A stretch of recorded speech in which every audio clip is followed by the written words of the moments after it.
Pada video kali ini, kami pun akan kembali menjelaskan dan juga menceritakan mengenai spoiler atau bocoran cerita terbaru dari manga sepak bola Blue Lock chapter yang paling terbarunya minggu ini, yaitu chapter yang ke-289 atau bisa juga disebut sebagai chapter 288 bagian yang keduanya. Karena pada dasarnya, semua isi chapter terbaru pada minggu ini masih merupakan cerita lanjutan dari isi chapter yang sebelumnya. Alias, ini adalah sisa 13 halamannya karena kemarin autornya sedang sakit. Oleh karena itu, jika sudah jelas, maka tanpa perlu berlama-lama lagi, sekarang mari kita langsung masuk saja menuju ke dalam topik pembahasan utamanya. Singkat cerita, tepat setelah Yukimiya Kenyu berhasil menunjukkan semua kehebatannya di dalam lapangan dengan cara melewati para pemain tengah dari tim PSG, menggunakan kemampuan dari sepak bola jalanannya, yaitu kemampuan untuk bisa menggiring bola secara cepat. Maka di momen yang sama inilah, Isagi pun untuk yang kedua kalinya kini kembali menjadi tersenyum. Serta tanpa pikir panjang, Isagi pun sekarang langsung berkata kepada dirinya sendiri, yaitu tim mereka bukanlah tim yang ideal untuk dapat memainkan sepak bola yang indah. Karena pada dasarnya, tim Basar Munchen sekarang dibentuk oleh para pemain yang egois. Jadi, ketika kami mulai memutuskan untuk dapat bekerja sama, maka secara otomatis pola permainan dari kami akan menjadi semakin membosankan. Berdasarkan hal itulah, maka kami pun sangat membutuhkan pemain seperti Yukimiya Kenyu yang sekarang berhasil membuat sebuah ketidakstabilan di dalam permainan baru dari kami.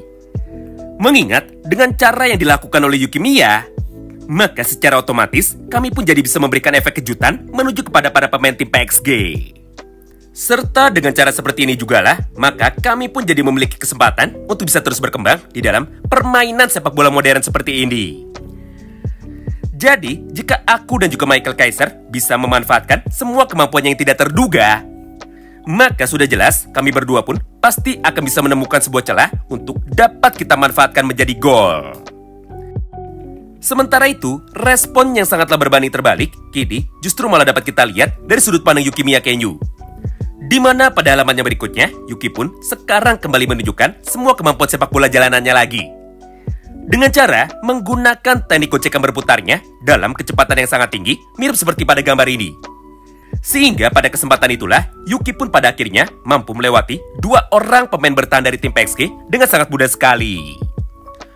Kemudian, ketika dirinya sudah dapat menemukan lokasi yang tepat untuk dapat melakukan tembakan teknik overdrive shoot-nya, alias tembakan jarak jauhnya sama seperti Toshirin, maka tanpa menunggu lama, Yuki pun segera melesatkan satu buah tembakan pamungkasnya itu tepat menuju ke arah sudut kanan atas dari gawang tim PSG. Di momen inilah, dua orang pemain bertahan dari tim PSG yang tersisa, mereka pun saat ini menjadi sangat terkejut. Karena pada dasarnya, tidak ada satupun dari mereka yang menyangka bahwa Yuki pun justru malah memutuskan untuk bisa menembak, bukan untuk dapat mengoper bola yang ada di kakinya menuju kepada Isagi ataupun Kaiser. Gara-gara itulah, bola pun bisa melayang dengan bebas melewati dua orang pemain tengah itu tanpa ada satupun dari mereka yang sekarang dapat menghentikannya.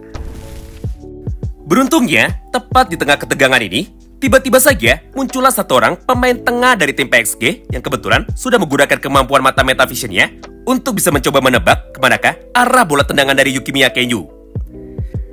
Sehingga di dalam kesempatan yang sama itu, dia pun kini berhasil melompat tepat waktu untuk dapat melakukan blokir terhadap tembakan langsung dari Yukimiya Kenyu tersebut. Akibatnya, bola tembakan dari Yuki pun kini berhasil dipotong. Serta bola itu pun kini langsung menjadi terpental menuju ke arah sisi sebelah kiri lapangan. Nah, disinilah poin menariknya. Mengingat pada halaman ini, ternyata Isagi pun mampu merespon dengan cepat semua pergerakan dari para pemain yang sekarang ada di depannya. Karena sejak tadi, Isagi terus mengikuti pergerakan dari Yuki tepat dari arah belakangnya.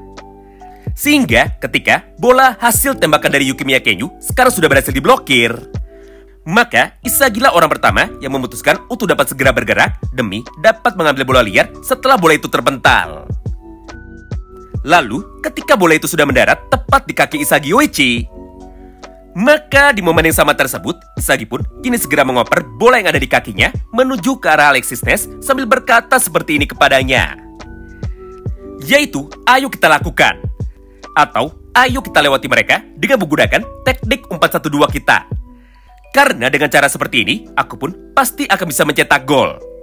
Jadi, aku akan menjadikanmu sebagai alat untuk dapat bisa mencapai semua tujuanku. Namun sayangnya, Isagilah yang saat ini harus kembali dibuat menjadi kecewa. Karena ketika Isagi sudah mampu berlari dengan bebas, tanpa ada satupun orang yang bisa menjaganya. Dan juga, setelah Isagi sudah mampu mencari tempat yang kosong untuk dapat melakukan tembakan direct shoot-nya. Maka di saat yang bersamaan itu, Ness yang sudah mendapatkan operan bola dari Isagi, kini dia pun seketika langsung menjadi terdiam. Bahkan pada halaman tersebut, dia pun nampak sangat kebingungan. Karena pada dasarnya, Ness adalah satu-satunya orang yang saat ini sama sekali belum bisa melakukan evolusi. Atau dengan kata lain, permainan dari Alexis Ness hanya terfokus menuju kepada Kaiser dan juga hanya untuk bisa membantu Kaiser. Sehingga, walaupun pada saat itu, Isagi sudah berada pada posisi yang sangat bebas, tapi Ness pun sama sekali tidak memiliki niat untuk dapat mengoper bola itu lagi kepada Isagi.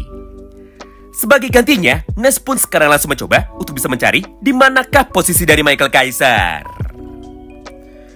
Nah, di momen inilah, tepat dari arah depannya itu, Karasuta Bito pun kini tiba-tiba saja langsung muncul dengan menggunakan teknik sliding tackle-nya sambil berkata seperti ini kepada Ness.